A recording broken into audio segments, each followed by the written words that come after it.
Deixa eu usar essa pergunta para esclarecer um ponto que sempre me perguntam aqui sobre a diferença entre liberais e conservadores. É uma dúvida bastante recorrente, é uma dúvida bastante comum e eu queria fazer um comentário sobre isso. Então, já respondendo a essa pergunta de maneira bem direta, sim, eu considero Aristóteles um dos primeiros conservadores e também um dos primeiros liberais. Na verdade, eu sou defensor de uma tese que não é original, eu não inventei essa tese, mas que enxerga liberais e conservadores com um altíssimo grau de proximidade. Não é? A fronteira que eventualmente separa liberais e conservadores é uma fronteira extremamente porosa, se é que existe, extremamente porosa, basicamente porque os grandes elementos da equação na determinação do que seja um e do que seja outro estão todos eles presentes num e no outro, talvez em graus diversos. Então pensemos no próprio Aristóteles. Na Ética a Nicômaco, o primeiro grande tratado ético da história do Ocidente, ou seja, o primeiro texto que vai tratar sobre uma filosofia da ação, não o que nós devemos conhecer, mas o que nós devemos fazer enquanto indivíduos. Daí surge o que nós chamamos de uma filosofia prática, ou seja, pensar a respeito de como agir.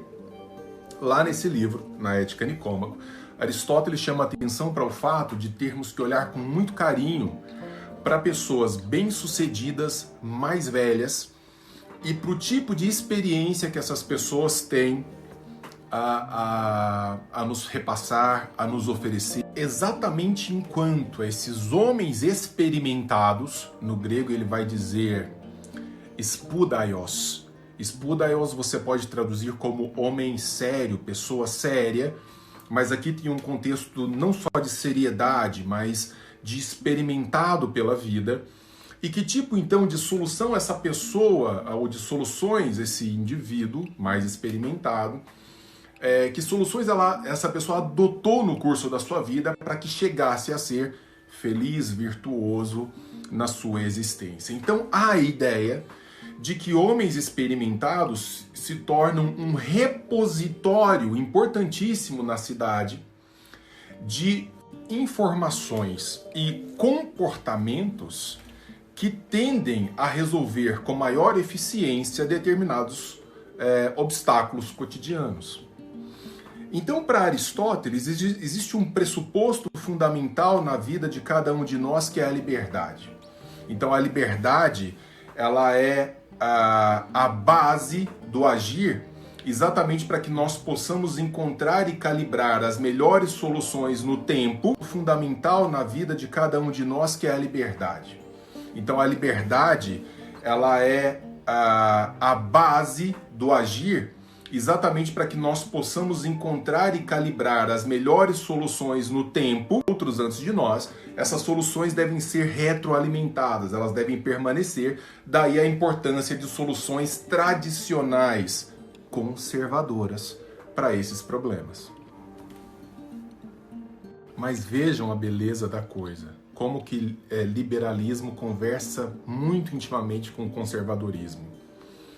As soluções conservadoras para determinados problemas não devem ser soluções congeladas, tomadas como verdades absolutas e atemporais.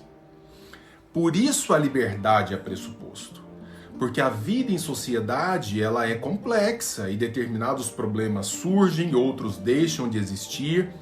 Então você não deve tomar uma determinada solução como messiânica e deve impor essa solução em termos legislativos, baixar normas absolutas para dizer essa é a solução sempre, daqui nós não saímos mais. Ajustes são necessários e eles só são possíveis com vida livre.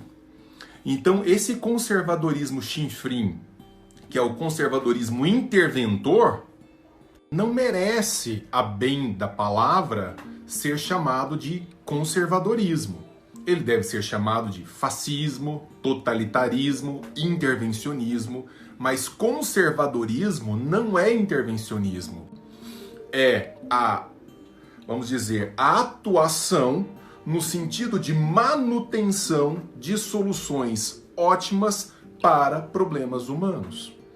Então, se alguma coisa realmente diferencia liberais e conservadores, eu diria que é o ponto de partida. O ponto de partida do liberal é a liberdade. E se no curso, no uso dessa liberdade, soluções mais eficazes são alimentadas, que elas persistam. Isso está no espectro do liberalismo. Já no conservadorismo, o ponto fundamental são, vamos dizer, as estruturas tradicionais, isto é, os valores que permaneceram no tempo e que, enquanto se mostrarem eficientes, devem continuar nesse exercício de retroalimentação. No momento mesmo em que não se mostrarem mais eficientes, deixam de ser celebrados e são substituídos. Portanto, o ponto de chegada do conservadorismo é o homem livre. Metaforicamente falando, no liberalismo, você tem como ponto de partida o homem livre e a alimentação desses valores que funcionam mais. No conservadorismo, você tem como ponto de partida os valores tradicionais, as soluções conservadoras, que ao final dependem para sua justa manutenção deste mesmo homem livre. Portanto, conservadores e liberais têm muito mais pontos em comum do que julga a nossa vã filosofia.